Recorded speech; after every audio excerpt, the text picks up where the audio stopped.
град, моето бойно поле, отново сам, с бухалка в ръце и никога на колене. Ако аз съм прашинка, нека те са перце. Следва нещо брутално, директно от квартала. Криминално, банално ли е да говоря с рими? Прости ми за всичките години, в които се прикривах. Прекалено много давах или прекалено малко взимах. Сега вървя напред с меч в ръка, различам ви главите. Точно така и вашето време малко по малко ще дойде. Какъв си ти, бе? Не се прави и на герой, умри, бе.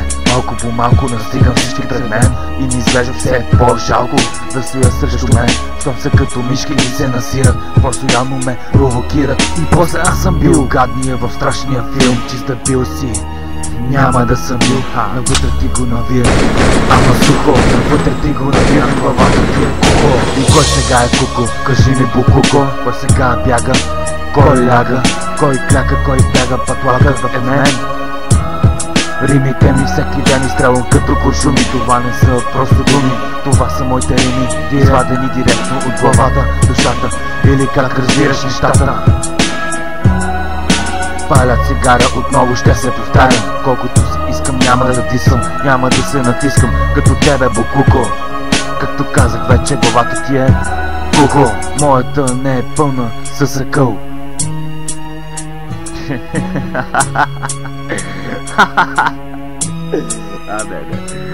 Главата мамка му.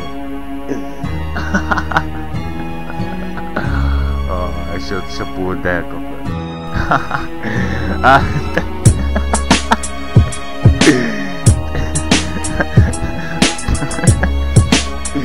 Това са една баница. Си сварят.